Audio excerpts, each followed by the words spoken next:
La Suisse, c'est la plaque tournante de l'affinage de l'or. Chaque semaine, des tonnes d'or arrivent par avion pour être purifiées, puis transformées en lingots. 5 entreprises suisses ont développé un savoir-faire de haute technologie dans ce domaine très particulier. L'une d'entre elles est située près de Mendrisio. Jeanne Gerster, Dominique Brand, Marc Blavet et Michel Cerruti ont pu exceptionnellement franchir les portes de cette entreprise. De simples sacs plastiques livrés sur une palette. C'est ce que reçoit tous les jours la raffinerie Pomp, près de Mendrisio, au Tessin. À l'intérieur de l'or plus ou moins pur. Arrivé par avion le matin à Zurich, il ne lui faudra que quelques heures pour être dédouané puis transporté par camion blindé jusqu'à la raffinerie, où il est d'abord vérifié et pesé. De cet or encore brut seront extraits des lingots certifiés d'or pur à 999,9 grammes par kilo, qui pourront ensuite être légalement vendus n'importe où dans le monde. N'est donc pas client d'une raffinerie comme Pomp qui veut. On est très strict dans le choix des clients. Alors avant d'accepter un client, on fait toutes les recherches du client, on analyse tous ces documents.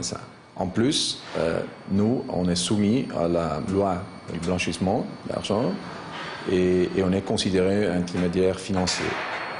Avec donc les mêmes obligations légales qu'une banque. Fondu puis moulé en anode, l'or brut est ensuite trempé dans des bains d'acide où par électrolyse les différents métaux sont séparés. L'or, pur cette fois, est ainsi recueilli sur des plaques de métal, tandis que les autres métaux restent accrochés aux anodes. Des raffineries comme celle-ci, il en existe 5 en Suisse, qui affinent environ les 2/3 de la production annuelle mondiale d'or, soit 1400 tonnes sur les 2500 produites en 2006. Une situation qui trouve son origine il y a plus de 30 ans, lorsque les 2 plus gros producteurs de ce métal précieux étaient l'Afrique du Sud et l'ex-URSS. Des pays qui confiaient alors l'affinage de leur production aux 3 grandes banques suisses de l'époque, également propriétaires en leur temps de 3 raffineries. Une fois recueillies, les plaques d'or sont à nouveau fondues puis coulées cette fois en lingots. Métal de rêve pour beaucoup, mais son travail assure-t-il aussi des marges de rêve? La concurrence est très forte et très serrée. C'est-à-dire que les marges, ils sont des marges qui ne sont pas nécessairement hauts. Les marges ne dépassent en effet pas 10 francs par kilo sur les gros lingots. En revanche, elles augmentent très nettement plus le lingot est petit. Toute taille confondue, Pomp affine chaque année quelques 400 tonnes d'or. Un travail industriel où l'expérience de sa centaine d'employés est prépondérante. C'est en regardant le liquide en fusion que je sais s'il est prêt à être coulé ou non. Mais ça dépend aussi de la quantité de métal qui se trouve dans le creuset. 12,5 kg d'or pur en lingots. Au cours d'aujourd'hui, cela représente quelques 320 000 francs. Un or dont on va ensuite vérifier la pureté. Des échantillons sont ainsi soumis au laboratoire de la raffinerie. Plusieurs méthodes sont utilisées, dont une connue déjà des pharaons et qui a toujours cours aujourd'hui.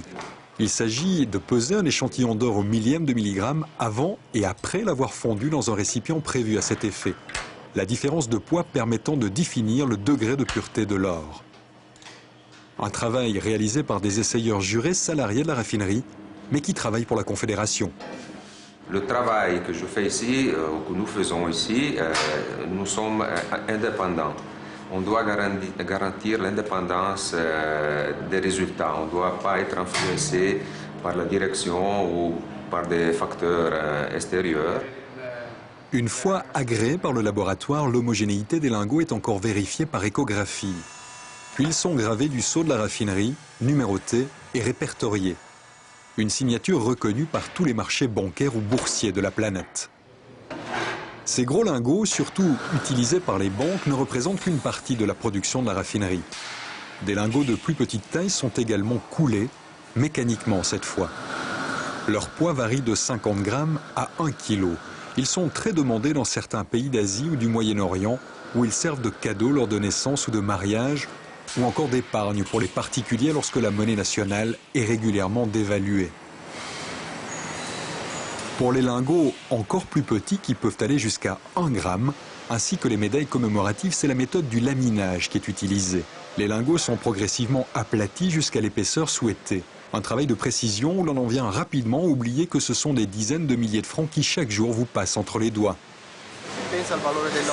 On pense à la valeur de l'or par rapport à la qualité du travail à réaliser. Mais en ce qui concerne la valeur monétaire de l'or qu'on a entre les mains, disons que c'est une chose qu'on oublie avec le temps. Les lingots sont ensuite découpés dans la masse, puis chacun d'eux sera minutieusement pesé. Ils doivent faire 50 grammes. 0,01 g de plus est toléré, mais rien de moins. Des lingots ou des médailles qui seront ensuite généralement gravés selon les vœux du client et grâce au travail d'un des derniers artisans capables de réaliser des étampes à la main. Une maîtrise technologique et artistique qui permet aujourd'hui à la raffinerie Pompe, après 30 ans d'existence, de détenir plus du 50% du marché mondial des lingots de 1 à 50 grammes, qui lui assure près de 40% de son chiffre d'affaires gardé confidentiel, la société n'étant pas en main d'actionnaires mais d'une famille.